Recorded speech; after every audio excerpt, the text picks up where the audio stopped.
Hello and welcome to another episode of Set Musings. So we're up to Magic Origins, which to all intent and purposes was a core set. So we'll have a look at the balance of reprints versus new cards. There were 272 cards in the set, but you'll see up here it says 288. And that's because there were 272 cards in the boosters. But then there were these other 16 sample deck cards. So I suppose it depends on how you look at it. So 288 cards in the set in total, but you would only see 272 of those in boosters and the remaining 16 only in the sample decks, and we'll come on to that in a moment. Within the 272 cards, there's 101 commons, 80 uncommons, 55 rares, 16 mythic rares, and the full complement of 20 basic lands. So that's 4 of each of the colours of mana. In the 16 sample decks, the cards from there were 7 commons, 4 uncommons, and 5 rares. And when we get down to the bottom of this, as we're scrolling through and just getting a feel for the artwork, we'll see those in a moment. Obviously, because of having reprints here, and we'll see in a moment, there may be instances where there's old artwork from a previous set. I'm never sure with core sets whether they do actually, in any instances, commission new artwork for the reprints. I know we've seen that where stuff's been reprinted in expansion sets, in like non-core sets, so that they fit better in with the theme of the set, but I'm not sure if they ever do that specifically or consistently in the core sets. But maybe we'll have a look in a moment at a couple. And if you're familiar with Magic the Gathering and different sets, you'll probably spot some of the reprints already. We've got this interesting set of 2 colour cards, which we'll come back to probably several times during the course of this episode because of the way we slice and dice these. Number of interesting artifacts in the set, and then we get on to some 2 colour non-basics as well, you can see, along with a few other non-basic lands. There's our artwork, which we'll revisit towards the end for our basics. Yeah, here's the 16 cards in the starter decks. So you can see here what they put in there if you were able to get hold of a starter deck. I think what tended to happen with those is I believe, if they're anything like starter decks from before, they were supposed to be given out by stores for free. And there actually is the 16 just isolated.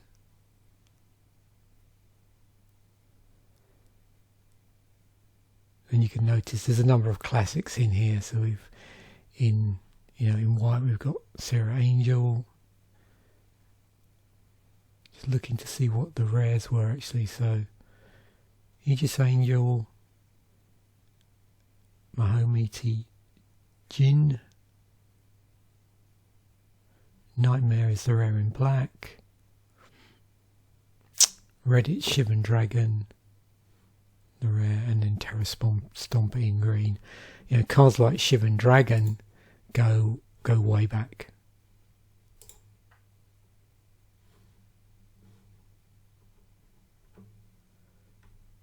To the dawn of Magic.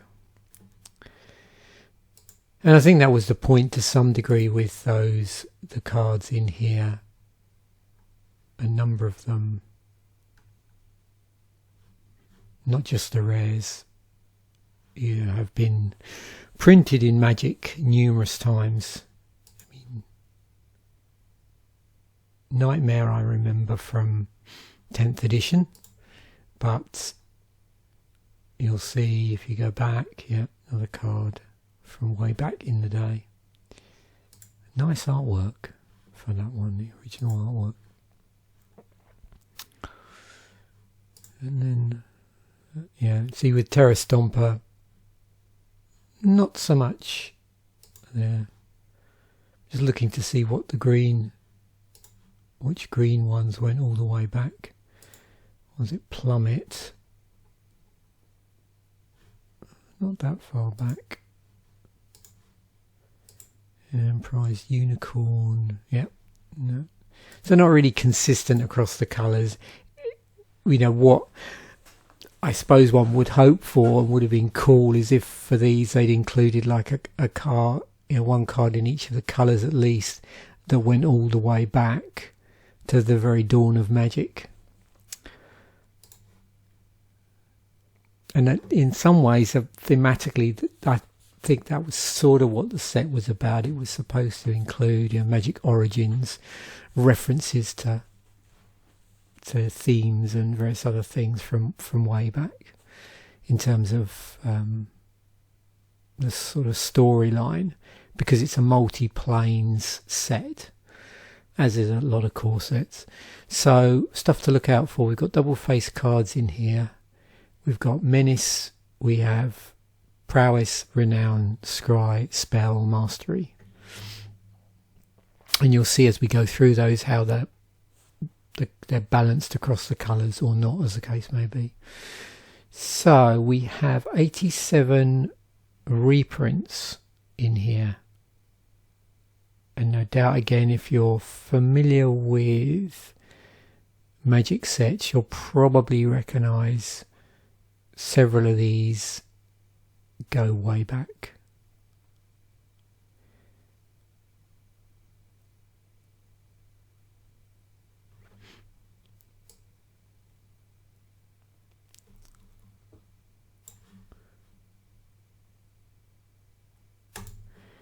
$181 new cards.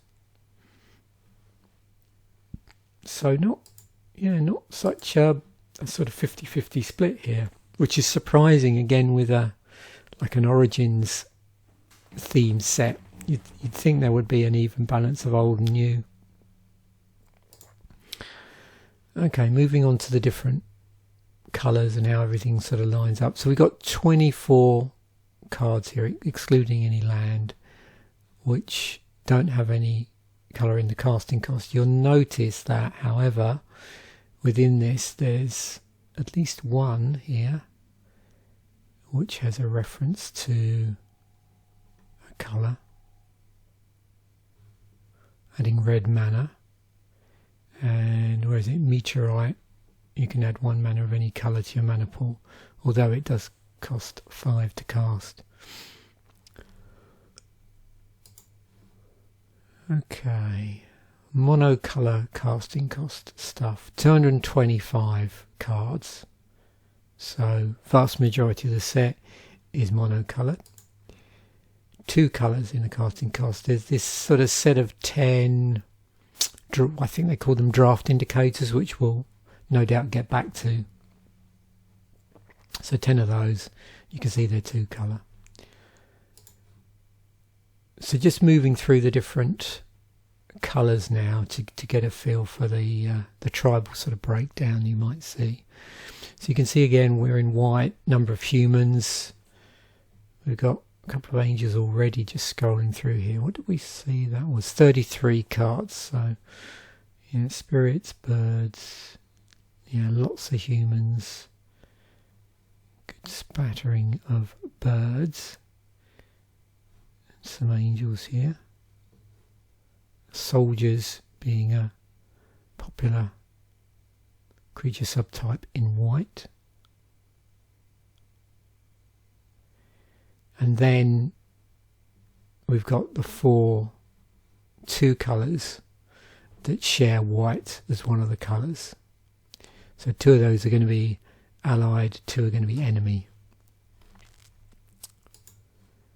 27 blue cards. Okay, what do we have? Humans again. Looking to see whether we have a number of merfolk. It's a sort of popular blue creature. zombies, interestingly enough. Djinn, starfish, bit over the map really. What do we like for wizards? Another popular creature subtype in blue. Don't see many there. We've got a sphinx, and you'll notice as well in each of the colours there's going to be a legendary creature, and then we go in the 4 2-colour cards that share blue as a common colour. 28 black cards, or black creature cards should I say. Got some elves here actually. So looking to see whether we're going to see a lot of zombies here, or yeah, quite a few elves in black. Interesting.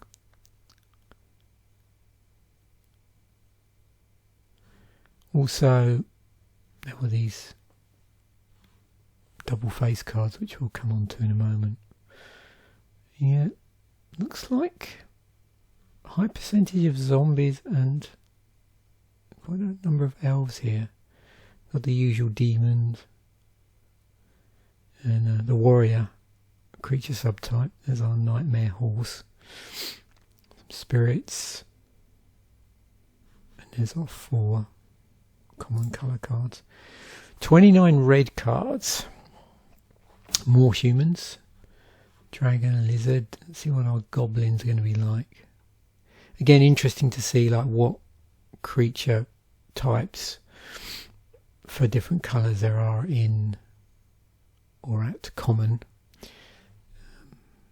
Obviously if you're drafting, it can be quite an important thing if you're wanting to draft tribal, is looking to see what tribes in different colours you get at common and uncommon,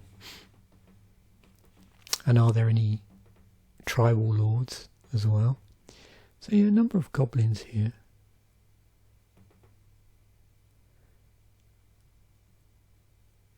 Probably spotted already the mono legendary there and the mono colour planeswalker.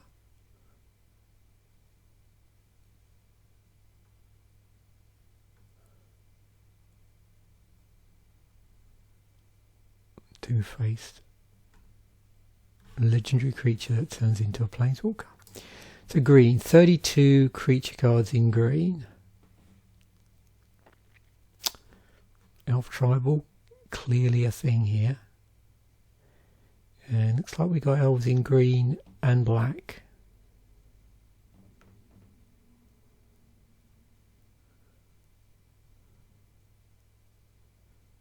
So spiders, wolves, beasts. A few wolves here, a few beasts, some humans, and then the common 2-colour green cards. 2-colour cards with green in them. Right. Bigger spells. So basically anything bigger than 6 to cast, so 7 and more. And you can see the vast majority of these have a converted mana cost of 7. This one being the exception with 9. So mostly here, yeah, green. So a blue, a white, 3 greens, and a colourless. So that means we've got no black or red large spells. Here's our double face cards. So these all start out as legendary creature here, you can see, and then they turn into a set of planeswalkers.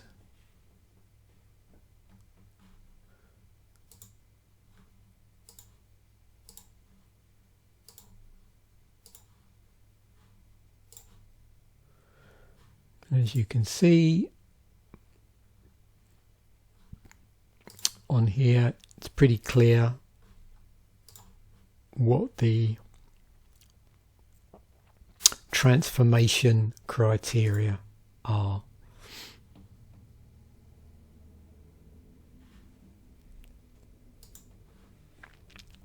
So, going through the various keywords and abilities, Menace was in the set, but only in a few cards, very few cards. in black and red. So just 3 cards with Menace. So with Menace, this creature can't be blocked except by 2 or more creatures. It's actually 1 of each of the rarities except for Mythic.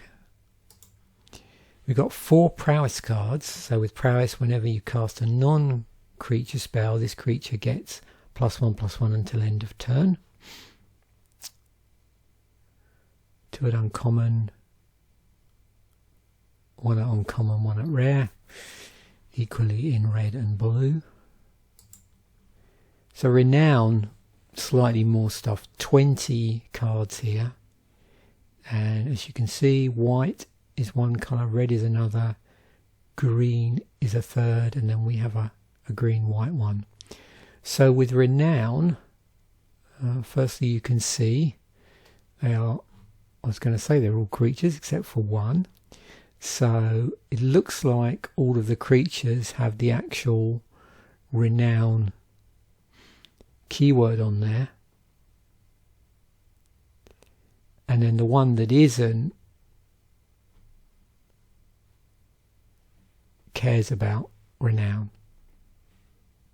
Or you get an additional effect for this instance if the target creature has Renown. So with Renown, when this creature deals combat damage to a player, if it isn't renowned, put a +1/+1 counter on it and it becomes renowned. So 20 of those. 10 Scry cards.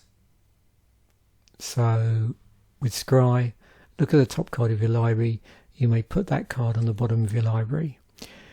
One other thing to note actually with core sets is with core sets, obviously on a lot of cards, particularly with sets where they've got completely new keywords or abilities, there will always be rules text where you have or enhanced rules text where you have this sort of explanation of the keyword.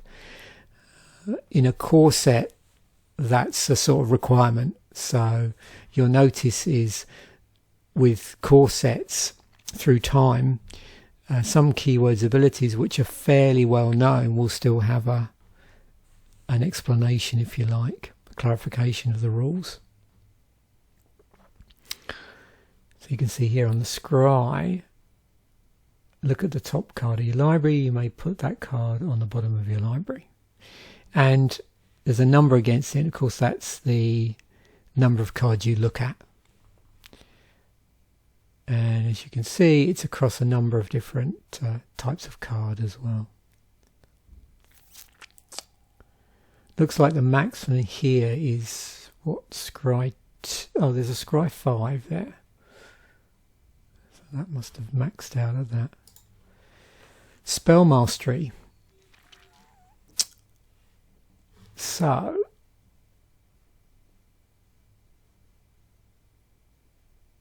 you can see here, if we look down through this, just to look to see whether there's a commonality in the templating. And as you can see,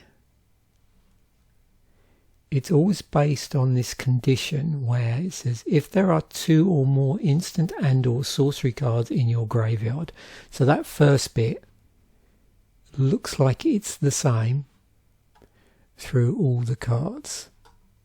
So it's caring about, do you have 2 or more instants and or sorcery cards in your graveyard? And then if you do, if that criteria is met, you get the effect, which could be different on different cards. So with this one, you've got creatures you control gain indestructible until end of turn. On this one, those creatures also gain vigilance until end of turn. On this one, you may cast Swift Reckoning as though it had flash, and so on. So yeah, the initial condition that triggers it is the same, but then you get a different effect on each. And for some of those, obviously, it might mention another keyword or ability word in there as well. And then you might get explanation text for that as well, quite possibly. Okay, I already mentioned the double face cards, but they just happened to come up because we were looking at double face cards. But here, they're specifically here because they are, as you probably guessed, a cycle. And often with this, I'll mention the same cards twice because they come up both as a keyword ability, for instance, or some sort of theme, but also there's sufficiently few of them that they actually also form a cycle. And you might see echoes of that all through this set, where there's pretty tight cycles made up of certain themes and keywords and abilities of the set. And this is one of them. So one for each here in the cycle, and they're transforming legends. So 5 double face mythic creatures that transform into a planeswalker when a certain condition is met that represents the event that caused that character's planeswalker spark to ignite.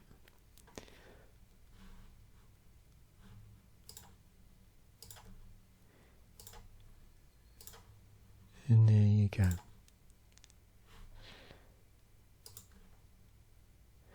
So these, I believe, are referred to as mentors. So 5 rare legendary creatures linked to the planeswalker in their youth. So the white one is Hixus. The blue one is Elm Hammeret, I think that is.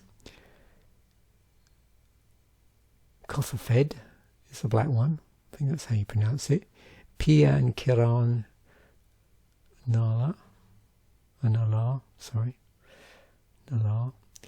and in the green one is Dwynen Giltleaf Dane.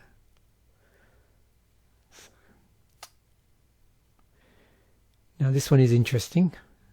You can see here it gives elf creatures +1/+1, and whenever it attacks, you gain 1 life for each attacking elf you control. We'll be coming back to this later on.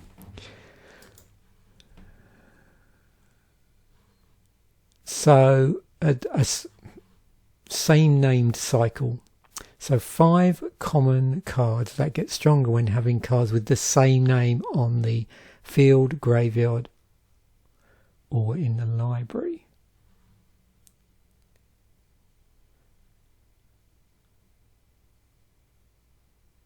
So here it says, for each creature you control, named Cleric of the Fort. For another creature you control, there's one for your graveyard.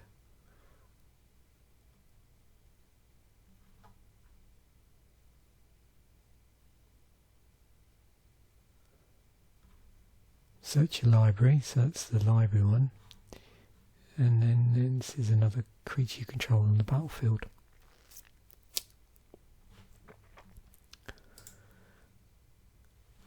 So the common spell mastery, there is a cycle in here, but I don't know why this happened, why it was designed this way. But you can see here there's like more than one in some of the colours. So there's 7 common spell mastery cards with small effects showing the planeswalker casting magic on the plane they travel to.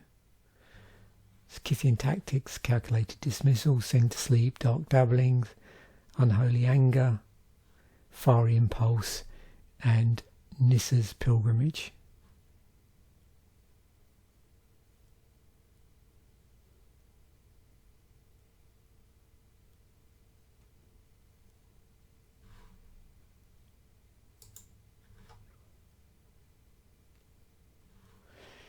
So we've got a cycle of uncommon spell mastery cards. Again, small effects showing planeswalkers casting magic on the plane they travel to.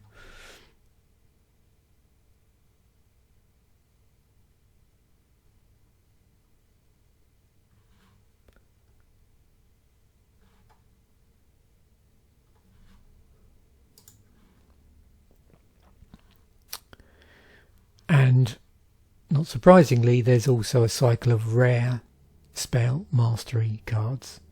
So Gideon's Phalanx, Talent of the Telepath, Dark Petition, Exquisite Firecraft, and Animist's Awakening. And these have larger splasher effects, showing the Planeswalker at the height of their current power.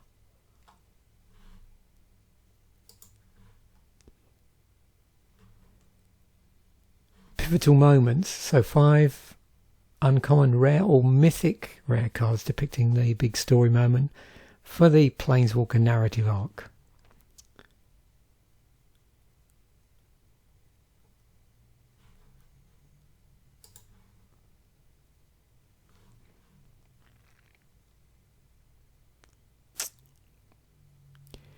And these are 5 cards that are uncommon that represent the home planes. They're built around enchantments that represent the character's home planes.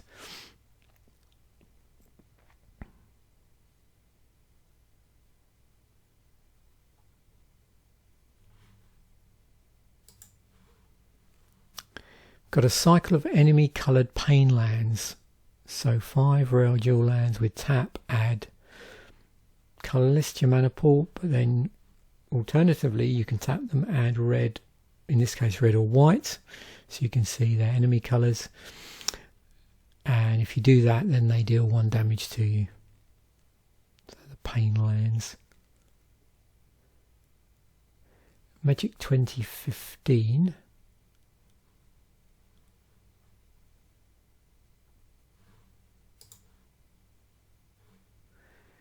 And going all the way back there to Apocalypse.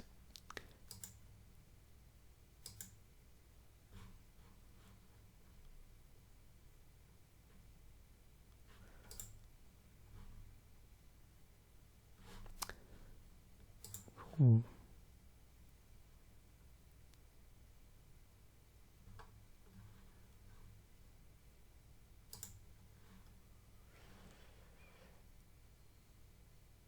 Now the other thing to know, and I did mention this before, but I thought I'd revisit this.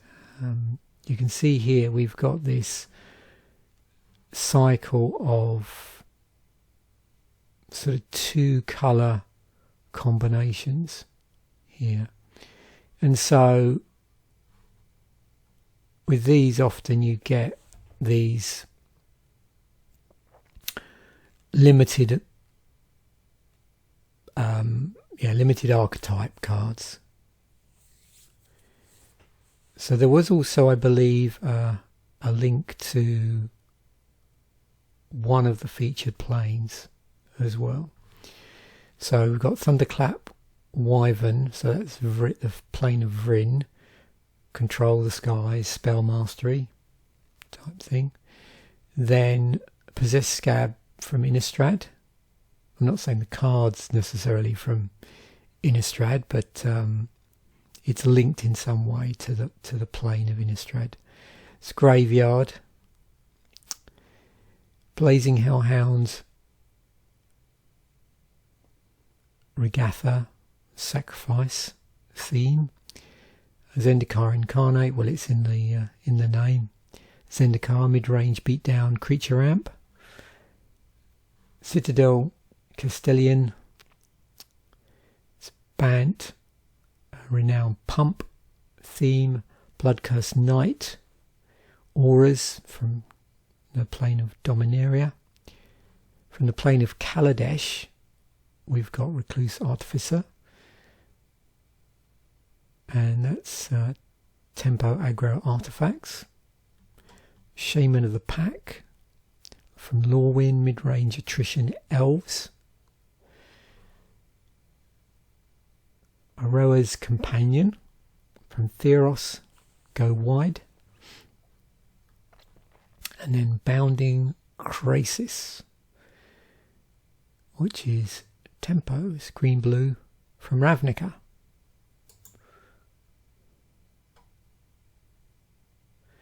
So with the Go Wide one, just to to clarify that. So creature-based strategy, often making use of tokens to overwhelm the opponent by attacking with a huge number of small creatures rather than a very few large creatures, which might be called going tall.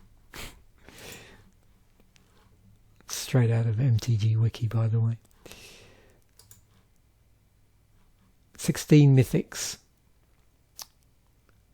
So as you can probably see already, 5 of these are the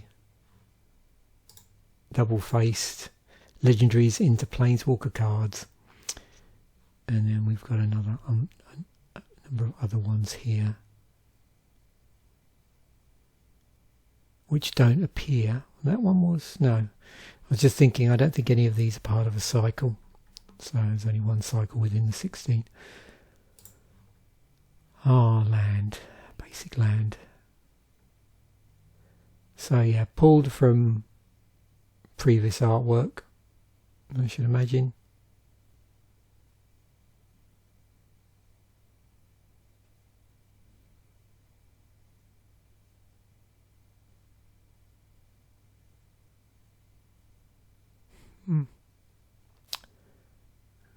Lovely.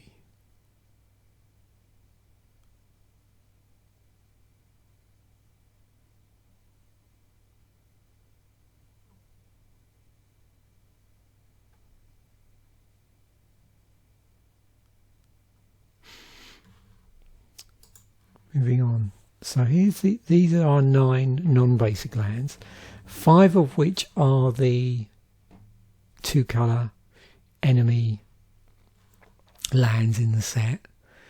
The enemy coloured pain lands are rare. So the remaining ones, interesting combination of things. We've got Evolving Wilds, we've got Foundry of the Consuls, which is a sort of artifact theme land. We've got this Majoring Network. So tap, add 1 to your mana pool. But you can also choose this to store mana. So you can take 1 mana of any colour and put a storage counter on Majoring Network, and then at some later point you can tap it and remove however many storage counters you want, and that will then add X colourless mana to your mana pool. So a way of storing unused mana. And then we've got our old friend Rogue's Passage. Yep, quite a few sets it's been in on and off, or products as well, should I say. And by this point, if we're up to Origins, I'm always curious as to, up to that point, like how many sets this has been in. Of course, a number of these might be references or cards that were printed for, say, dual decks, things like that. I'm just scrolling down here, we're not even, there's Origins there. So we can sort of go back in time. And you can see Evolving Wilds was a popular one to mess with the artwork. Out of those 2 common sacrifice and then search your library for basic land cards that are functionally similar but have different names.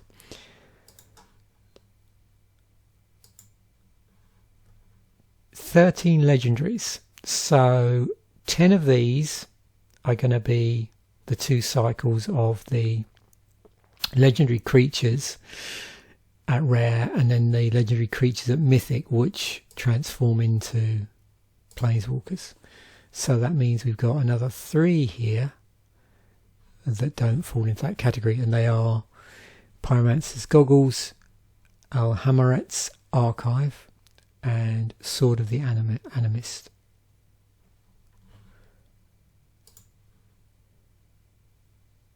$148 creature cards in the set, 15 enchantments,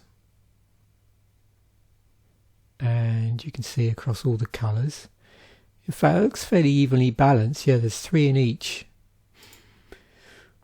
12 auras, but not quite so evenly balanced. We've got 4 in white, 2 in blue, 3 in black, 2 in red, and a green one. And it looks like they all... Okay, so saying that, most of them enchant creatures, including the green one. Sometimes in green you see this enchant land. If we go up here, we've got this white one here, which is called Suppression Bonds, and that enchants a non-land permanent. And then it can't attack or block, and its activated abilities can't be activated. Very interesting.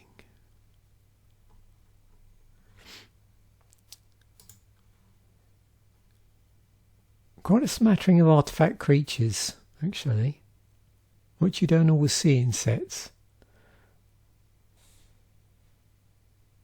I'm just looking to see if there's any here with interesting tribal or mana fixing stapled to it, which is what you sometimes see. This is interesting. So other artifact creatures you control get +1/+1. Chief of the Foundry. What's the reprint on that like? Yeah, so no surprise to see it crop up in Kaladesh.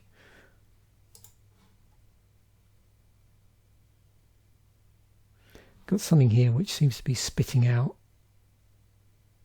Thopter artifact creature tokens based on the number of counters.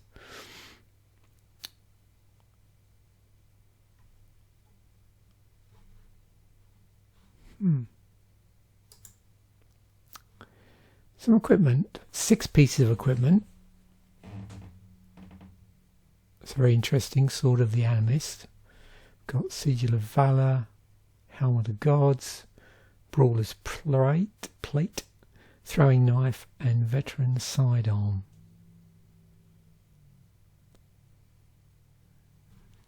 Nice. And then other artifacts that aren't equipment or creatures. And you can see here we've got a couple of legendary artifacts which I probably didn't point out earlier. There's our mana rock. Pretty pricey though. We've also got this prism ring. So into the battlefield you choose a colour, and then whenever you gain whenever you cast a spell of the chosen colour you gain 1 life. So very much like that sort of lucky charm type artifacts we've seen before, but for those were for specific colours. We've also got Pyromancer's Goggles, which sort of does double duty here. It can generate red mana, but also it's this interesting copy ability on here.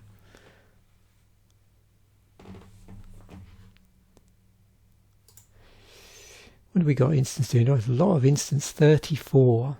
So let's see if I can just sort of summarise this very quickly. Okay. Attacking or blocking creature hate. Yes, so we've got Sacrifice, Destruction. These are all at instant speed as well. Pump, Damage Prevention, Tokens. Oh, that's interesting. Until the end of turn, if a creature would enter the battlefield and it wasn't cast, exile it instead. Okay. Yeah. So is that like a silence for creatures sort of thing, I suppose? Yeah, maybe. Pump spell, card draw, counter spell, conditional counter spell with a spell mastery stapled on. X is one of these ones where it's sort of conditional on whether or not your counter target spell, unless its controller plays X. Bounce, asymmetric, depletion, so where you get these in blue quite a bit, where it affects one power over toughness. Negate, so for non-creature spells, another counter spell, tap down. This type of thing you see in blue, where it converts something into a pretty innocuous creature till end of turn. Card draw, so black, what have we got? Instant speed, so non-zombie creature destruction and a bit of graveyard recursion stapled to it. Regeneration with spell mastery, more destruction. Well, we are in black now. Death touch, interesting thing we've seen in a few sets now, like giving creatures death touch in combination with a asymmetric pump. More destruction, and this one's combined with spell mastery. And then our red damage instant speed spells, so 4 damage and 1 damage across multiple creatures. Conditional 5 damage spell in addition to the casting cost. 2 damage spell, X damage spell with spell mastery, artifact removal, asymmetric pump in green, damage against flying creatures, pump, flying destruction, graveyard reclamation is in the title, a large pump spell and a fog effect, but it's conditional on power.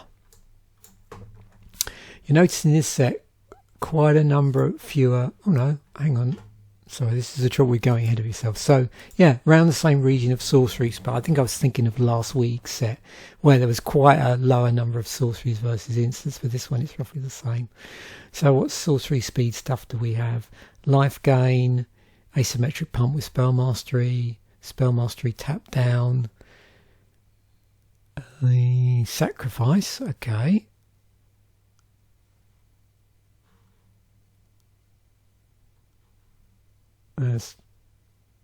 Bouncing to the top of the library, sort of hand redraw, bounce, so conditional bounce on the mana cost,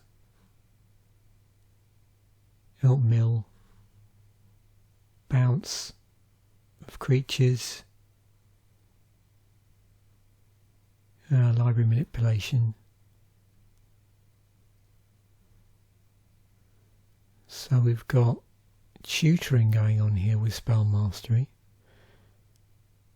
conditional depletion for non-elf creatures.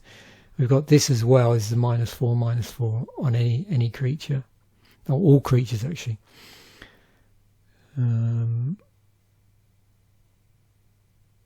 Creature card removal in that you're looking for graveyard, hand and library. So I suppose creature obliteration, graveyard recursion, hand disruption, more graveyard stuff,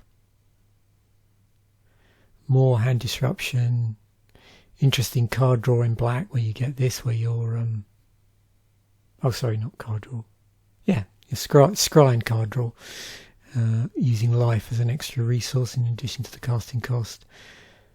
Conditional destruction, sorcery speed.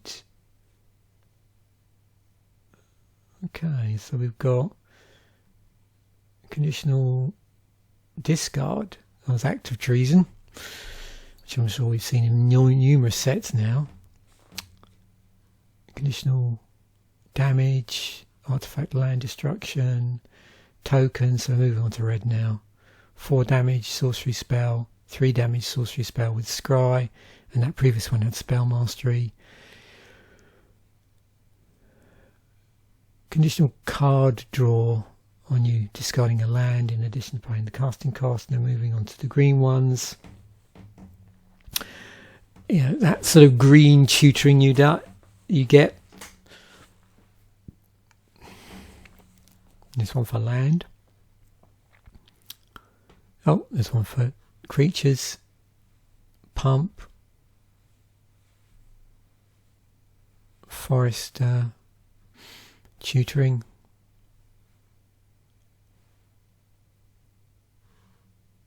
There's a lot of top library, I suppose because of Scry as well. But yeah, a lot of stuff that fiddles around with the top of the library in some way. Or just fiddles around with the library generally. Great Aurora. And then sorcery speed. Oh, this is the green. This is how green does removal, basically. Wild instincts, or one way that it does removal. Okay, so back to the set in totality.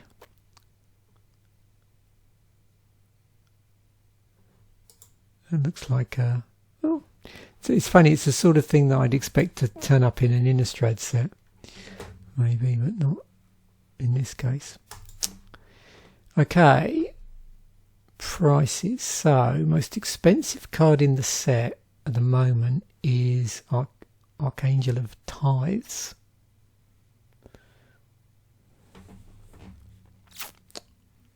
$17. Starfield of Nyx, 14.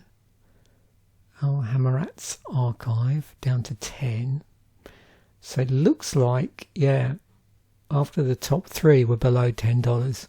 So we've got Chandra's Ignition, Sword of the Animus, and our first of the transforming legendary creatures into planeswalkers is the Jace one. So that clocks in at just above $7. There was also those San Diego Comic Con ones. It's in the From the Vault Transform, and there was a promo version of that as well. And we move on to Nissa, Days Undoing, and so on, and Liliana. So we're getting a cluster of those transform spells, but yeah, they're between $5 to $10 in that region. So on. I won't keep going there. So slicing and dicing the EDH cards, where we're looking at how the set fares against the EDH rec ranking. So for the non-reprints, top of the pile we got Sword of the Animus, then we got Elemental Bond, Alhammarat's Archive, Chandra's Ignition, Mana Gorger Hydra, Zendikar's Royal, Caustic Caterpillar, and Thopter Spy Network. So if we hold these first few cards in our head, Sword of the Animus, Elemental Bond, Alhammarat's Archive, move on to the reprints.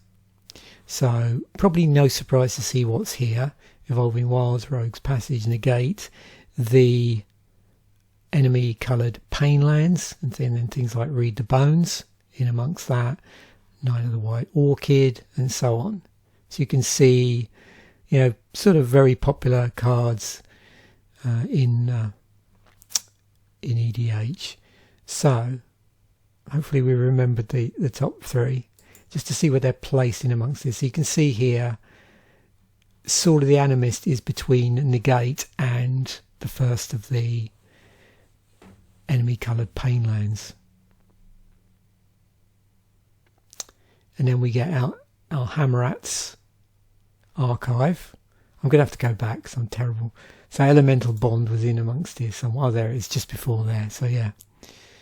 So, yep. So we've, and no surprise here. Evolving Wilds, Rogue's Passage, Negate.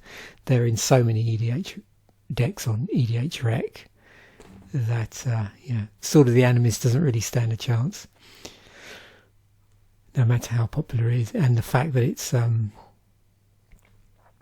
artifact. Right, moving on to the precons. So let me just go down the bottom here, get a feel for the colour balance. So we're on to what ostensibly is a core set. Therefore, instead of having an event deck, we've got a clash pack. But back to the intro packs for the moment. So you can see here we've got 1, 2, 3, which are allied colours, and then 2 are enemy colours. Now, interestingly, each one of these had those rare legendary creatures as the foil card in them. And just looking at these, you're probably going to guess, so even though they're monocoloured, what support cards may be getting pulled in because of the presence of the second colour. If you've sort of remembered some of the different ways we've sliced and diced the set. For our Clash Pack, if you remember with this product, there were 2 decks in here which you could play with each other, and then they combine together. So we'll see how they combine up in a moment. Armed and Dangerous. The armed bit's white, green. The dangerous bit is 3 colour, white, black, green. So who knows? It could go either way. We could see in a moment that it's all the white cards, all the green cards. And then remember, when they combine them, they also get a sideboard. Or they could have stuck with the 3 colours and just absorbed in the white and green strongest cards and the ones that most fit the theme. So we'll see how that works. Before we do that, let's look at the intro packs themselves. So I suspect we've got 2 colours with Evolving Wilds in the set. That's going to be our mana fixing. Nothing particularly expensive. There might be in here possibly, I think from the way I remember things is with core sets, it was always the case that they always used to just pull from the core set and nothing else. But it's very difficult for me to tell by just rolling over, because it's just going to show the most recent card in some of these instances. But my guess, I'm getting a bit lucky there, is they're all Origins cards.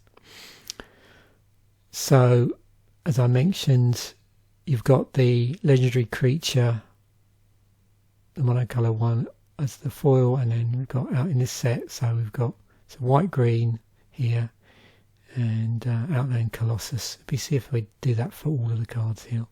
So does it say, it doesn't really describe here like the theme of the deck as such. So what's this white green?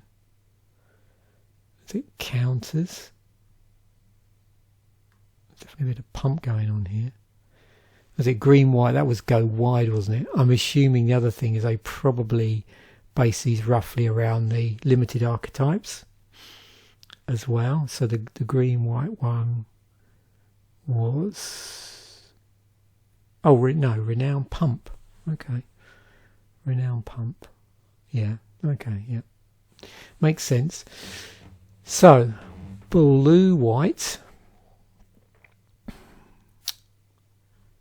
Alhammarat and Soulblade Djinn. So, looking at through the Origins limited archetypes, the blue white one would have been Control Skies and Spell Mastery. Not necessarily in that order. So probably a lot of flyers in here. Maybe. Although I'm not seeing that. I see a few here. Normally what you see with blue-white flyers is anything that's not a flyer is either there because it has some control aspect on it, or to gum up the board. Or like this one, it's got useful sort of scry ability. So yeah, either utility or flying. Okay, Mountain Swamp. So red-black. Kossafed, Soul Hoarder, Chandra's Ignition. Interesting, that one. It's both from the same colour. This one's the different colours. Sacrifice was the set theme.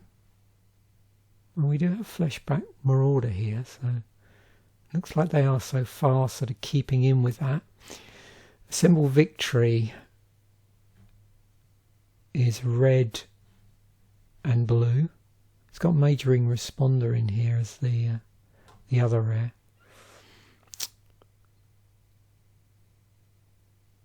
Tempo Aggro Artifacts.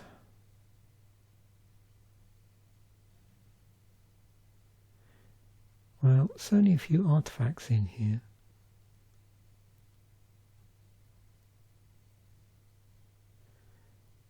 I don't see them really playing to the spell mastery at all.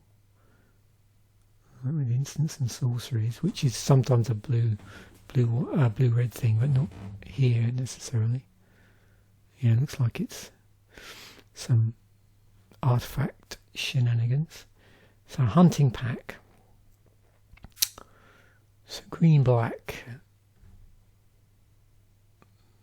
There's our 2 rares. So with green-black mid-range attrition elves, so yeah, makes sense with this.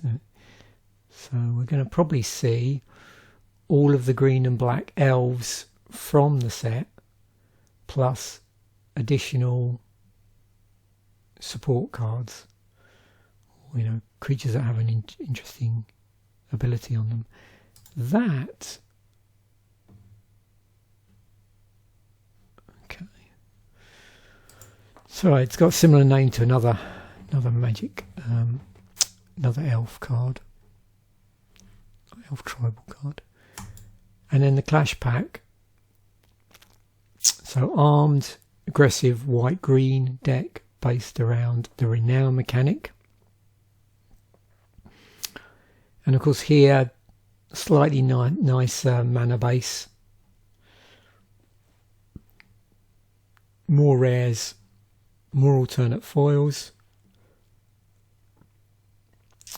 And then the dangerous deck, we've got a mid-range white, black, green deck, Outlast and Bolster. As I mentioned, just probably numerous occasions now, so you're bored with it. Obviously, with these decks, they're going to be pulling down from multiple sets, as long as they're basically legal in standard at the time. That's where they came from. So quite an elaborate mana base here, because we're playing three colours. There's all our rares, 3 foils, and then the armed and dangerous deck, and you can see here's our sideboard. So it doesn't really say what the strategy is. Multiple colours, mana splashing black for seizure, I know. Okay, so it is a 3 colour. So 3 coloured good stuff from the 2 decks.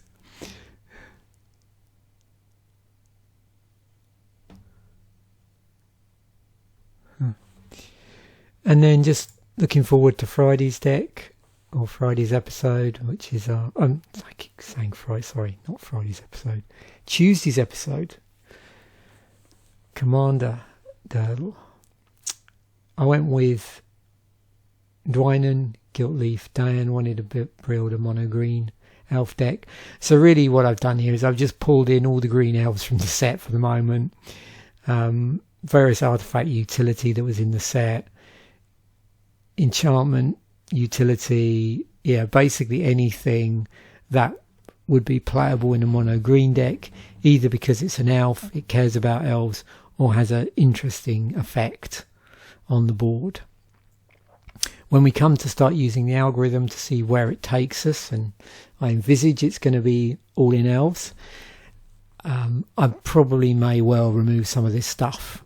So I've got room for other stronger cards. But for the moment, I thought it was interesting just to try and sort of force the hand of chance in this case. So there we have it. That's the set musings for the Origins set, released on the 17th of the 7th, 2015. Thanks for watching. Bye for now, and I will catch you in the next episode.